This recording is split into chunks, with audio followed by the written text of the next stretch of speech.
Hello, listeners. Welcome to Marie Lives the Horror. This is episode 5 of the series True Paranormal Ghost Stories.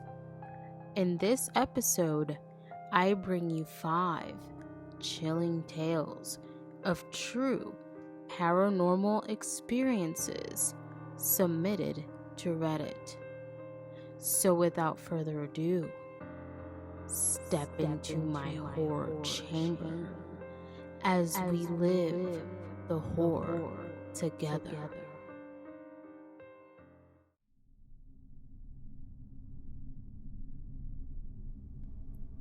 Number 1. When the paranormal becomes the normal. I don't know if our house is haunted or if we are haunted. I've lived in my little home for a decade now and only started experiencing weird things after my now husband moved in. The home was built in 1959 in the historic district of my town and has had one death that occurred in it. It was an elderly lady who passed away in the bedroom that is my son's back in the 80s. I also have to say, I collect/sell vintage items. So I have a lot of old stuff in my house, which may or may not hold residual energy. Anyways, long story short, my husband started hearing a woman call his name while he was in the bathroom that is across from our son's room. It could have been an auditory hallucination, right? It's a rational explanation. But I heard her calling him too. I can't explain that. It happened about 6 years ago, and she still calls for him occasionally to this day. Another thing that frequents our backyard at night is a shadow person. It's a pitch black masculine shadow that tends to have missing shins to feet. He floats across the backyard towards the fenced-in area around our shed, then disappears. The first time I saw it, it was 5 months ago. It walked about 3 feet away from me and then just vanished. I turned to my husband, tears streaming down my face. It scared me so badly. We have seen it multiple times now, and so has our teenage son. Although it doesn't shock me as much nowadays. On a side note, I have a photo I need to find on my laptop of a ghost ascending from a patch of grass in our yard one night. I'd like someone to take a look at it and give me an objective opinion. I'll post it as soon as I find it. Anyways, what we deal with most often consists of knocking on doors and walls, objects moving from the original spots, food falling or being thrown out of the pantry, disembodied voices, sometimes a touch on the shoulder or tug on your shirt, and something catching the attention of the cats and dogs. Tonight, our laptop turned on by itself when nobody was in the room, animals included. Maybe that can be explained though. I have cleansed the house with sage, but to no avail. I am not religious and will not do a religious cleansing. Nothing seems like a threat, and we all tend to ignore it for the most part. All that being said, none of this started prior to my husband moving in. We have both had personal experiences before we got together, but my house was literally silent and calm before he moved in. So what do you think? Is it the house or is it him?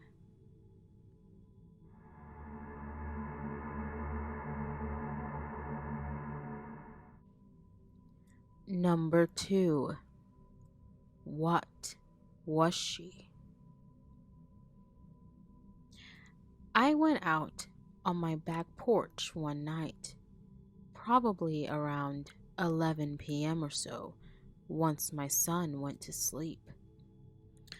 I usually did this every night to relax before bed. We live in a small town, but I'm pretty much central to everything, and there is a chain pharmacy behind and to the right of my house. Right beside it is a garage with a big light over the doors and an alleyway that runs between the two buildings. The garage doors are roughly 500 yards from where I'm sitting on my porch. Other than the light above the garage, everything is dark. As I'm just chilling and enjoying the quiet, when all of a sudden I see movement coming from the right of the alleyway. I see this girl from a distance. She looks to be about in her early 20s.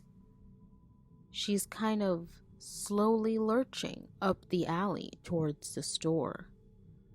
She was moving in kind of the way the doctor in the house on Haunted Hill moves, making sudden jerky movements and just all wrong. She was wearing these bright day glow green shorts and a fluorescent pink cropped t-shirt. Really 80s looking stuff. But this event happened in the late 90s. I noticed she is barefoot, with her light brown hair and a messy, slept-in looking ponytail. Keep in mind, I can see all this so clearly because the garage light is so bright. But something is just so wrong about her. The way she is moving, the way she looks, everything. I figure she's probably on something, but I'm a safe distance away, sitting in total darkness behind a chain link fence, so I think that I'm good. So, she's kind of shuffle jerking along until she gets right under the light and just stops. She stands there looking straight ahead, arms just hanging limp and totally still. It was about here that I started to think, this crap ain't right. Then, in one single creepy as hell movement, she does this half turn and is looking directly at me. I know there's no logical way she could see me since she was standing under the light and I was in the dark. But I swear this creepy girl looked right in my eyes. She saw me, I have no doubt. Her face looked like a corpse with its eyes open, no expression at all. My first thought was to just freeze and she would go away. But something was telling me if I didn't get out of there now, I was going to blink and she would be on the porch right in front of me, whether the fence was there or not. I jumped up so fast, the chair fell over, and I'm pretty sure I didn't touch the ground until I was upstairs. I didn't go outside alone at night again for over a year. I never saw her again, thankfully. I don't know who she was, but I do know she wasn't a normal living person. They just can't move like that.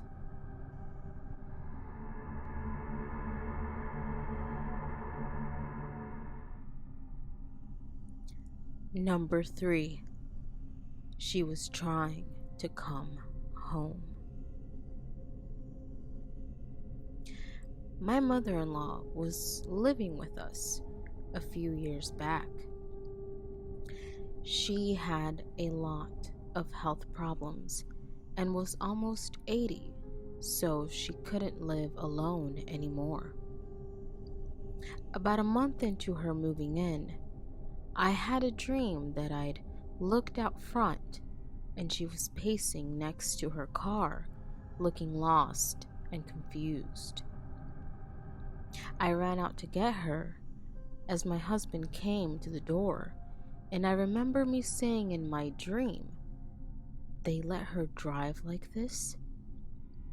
And then her looking at me and saying, "I was just trying to come home." I told my husband, who didn't think much of it. It was just a dream, right? Jump ahead a few months. She's still living with us and takes a bad turn. We find her unconscious upstairs in her bedroom. She's transported 2 hours away to a better hospital, where they tell us things aren't looking great. A couple of nights later, she's still in the hospital. My husband and I are watching movies around midnight when we hear a weird, rolling, dragging sound in the living room. We have a door separating the front and back parts of the house.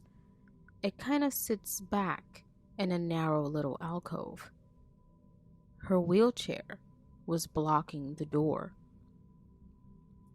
Not just randomly rolled there, but still folded and wedged sideways against the door. Okay, so we think, no big deal. Stuff happens.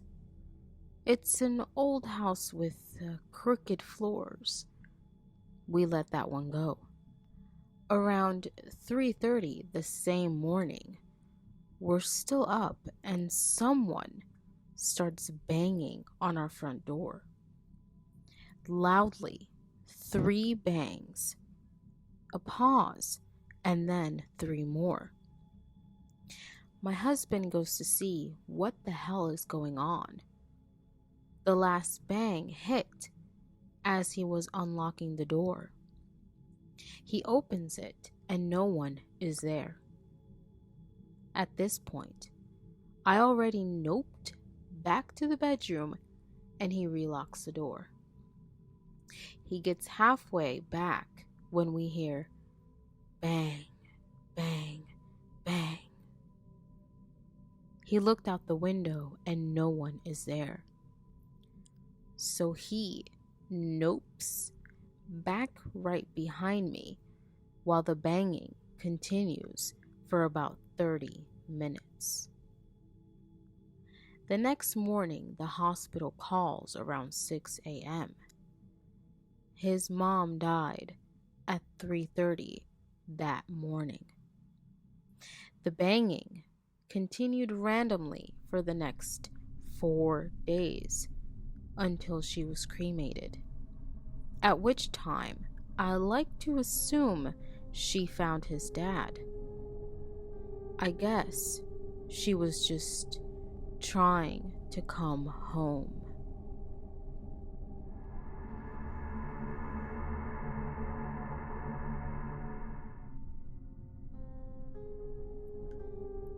Number 4. Dennis the Menace. This happened to me and my 3 roommates about 4 to 5 years back when we were in college. My roommates and I lived on campus in a brand new building that was just opened less than a year ago at the time of the story. Our apartment was a suite containing 2 bedrooms with 2 beds each and 2 bathrooms connected by a kitchen and living area in the middle.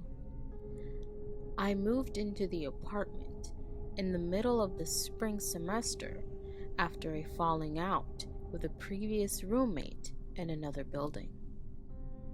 Shortly after I moved in, my new roommates sat with me in the living area and told me about a poltergeist that they had dubbed Dennis.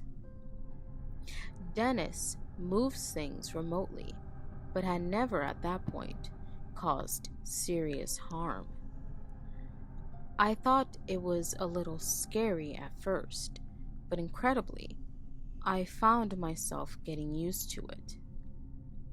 Occasionally, I'd see something small like a cup sliding across the counter, or a bottle of ketchup tipping over, or even a chair sliding out from under the table.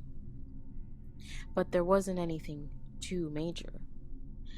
That is, until the end of the second semester, when it seemed Dennis was becoming more and more active, and that it was targeting one of my roommates. One evening close to finals week, I came home to my roommate, which I will call C from here on, pale and shivering next to the stove. C. Dennis just tried to kill me. C was rather short, so she often needed help to get things from the high shelves and cupboards in the kitchen. Whenever I was around, I'd help her because I'm pretty tall, and I understand the plight of the vertically challenged. But she was alone this time. C. I tried to get some sauce, pointing at a cupboard above the stove. So I grabbed a chair to climb on when suddenly I felt the chair move underneath my feet. She spoke quickly and breathlessly, so I moved her to a seated position on the chair and tried to calm her down. Me. How did it move? Did it feel like you slipped or something? C. No, it felt like it was being pushed. It moved way faster than if I'd slipped. I was lucky enough to jump down before it started moving too fast. I encouraged her to go lay down on the couch until the other roommates were done with classes. She relayed the same story to them when they came home.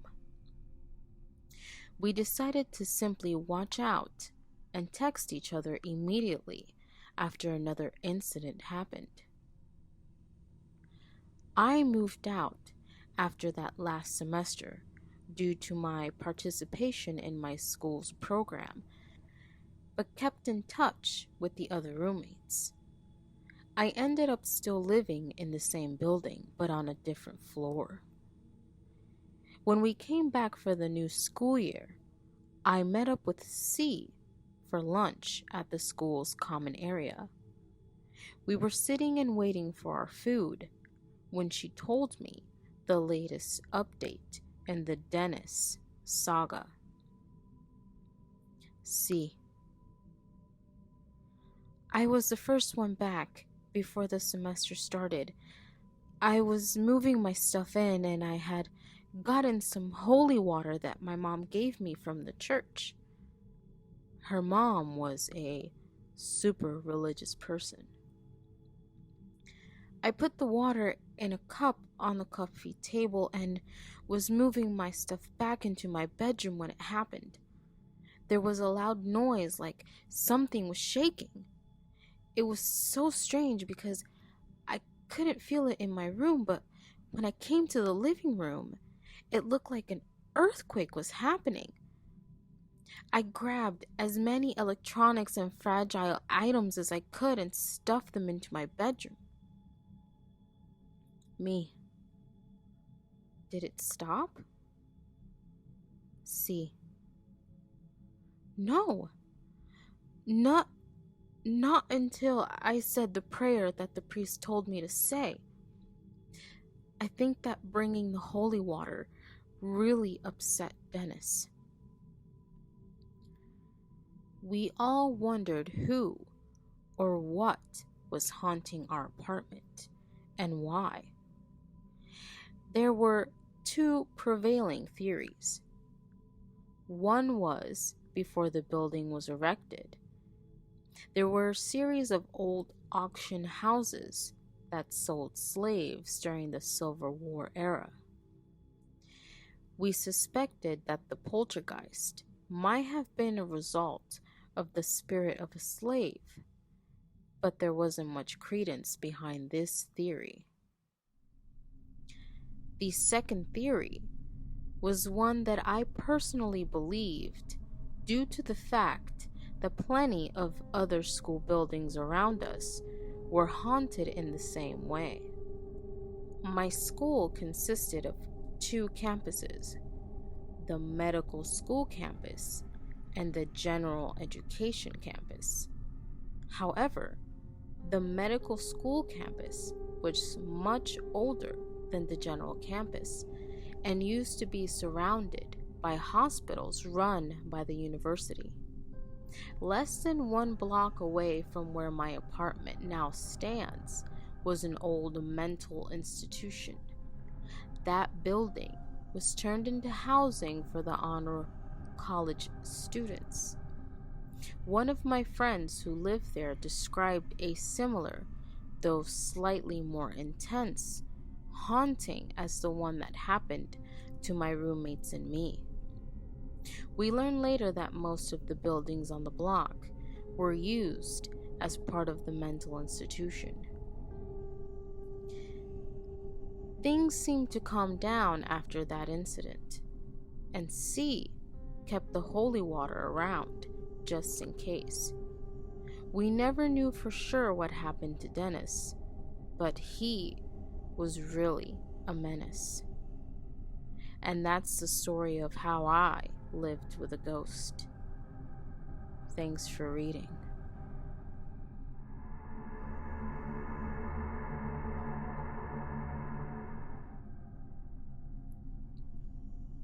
Number 5. Yes, I heard you. This isn't a particularly scary story, but nonetheless, it's true.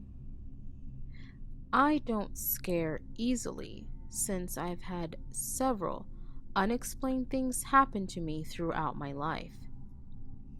From the time I was a toddler to the adult I am now, I'm going to tell you a story about one of the more recent encounters I had while at work.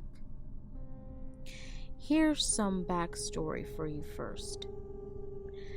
I work in a long-term care facility that has slowly been opening all of its units over the last year. During that time, there have been deaths, such is the nature of my job. I have friends who work in different units, and they've told me about strange occurrences on the first floor. I hadn't experienced anything down there, but I paid attention to what they were telling me. I had been patiently waiting for one of the specialized units to open up down there, so I figured I should know what to look or listen for. The day finally comes, and I'm working in that specialized unit. It's a night shift, so it's quiet and empty, except for one of the other staff who was working with me and the occasional check-in by the security. It's easy to hear security coming through because the cards unlocking the doors are quite loud. The doors are also in sight from the nurse's station. The staff room is in sight as well, and the lights are operated by motion detection. I mention this because security had not been on the unit while these strange things happened. My coworker and I were sitting at the computers at the nurse's station, chatting and getting some work done. I always get a weird itch on my skin when I sense something is visiting. And this was one of those times. I look over from the computer out of curiosity, and I see the light in the staff room turn on. My coworker sees it and looks up too. She confirms with me that the light has a motion detector. The light stays on for a few minutes and then turns off. Half an hour later, the light turns on again, stays on for a few minutes, and turns off again. My coworker then starts getting a little nervous. Keep in mind that I'm used to this sort of thing, so I thought it was funny that she pretended to be calm. I can sense those things too. A few hours pass. The lights have stayed off. Security has come and gone, and all is quiet. I sense my coworker is no longer nervous, and we decide to branch out into different areas. We aren't very far apart, and the areas we've moved to are still close to the nurse's station. My coworker pops in her earbuds, and I continue my work. Then I get that weird itch again, and I wonder if the lights will turn on once more. I giggle at the thought of my coworker coming back because she's nervous. But it wasn't the lights this time. Instead, I hear a woman's voice, faint and far away down the hall. I brush it off. It's just a voice. Periodically throughout the night, I hear the woman's voice down the hall. I continue to brush it off.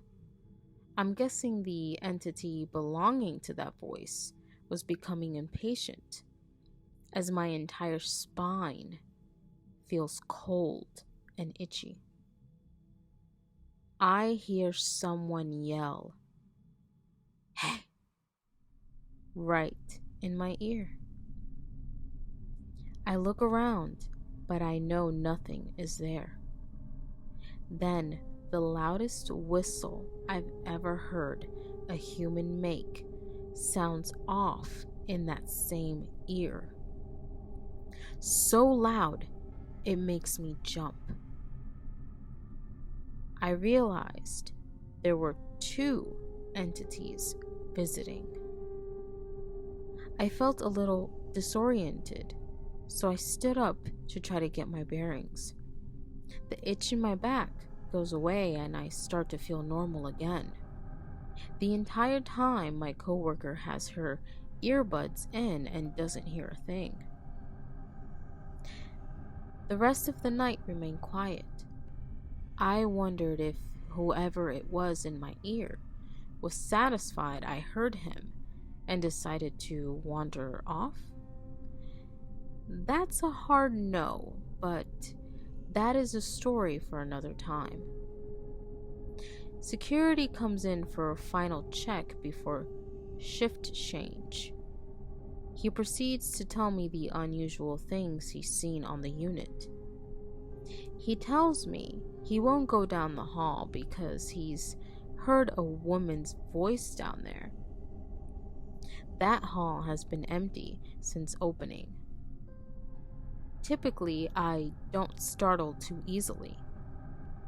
That night, I did feel a little nervous because I've never heard something that loud before. I definitely pay close attention when I'm working in that unit.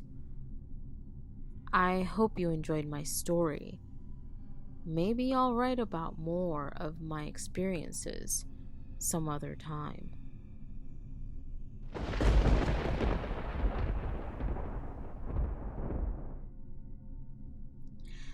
Hello, listeners.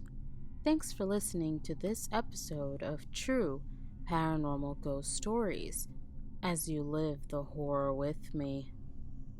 If you would like to submit some of your own true paranormal experiences for me to narrate on this channel, check the description down below and send them over to my email.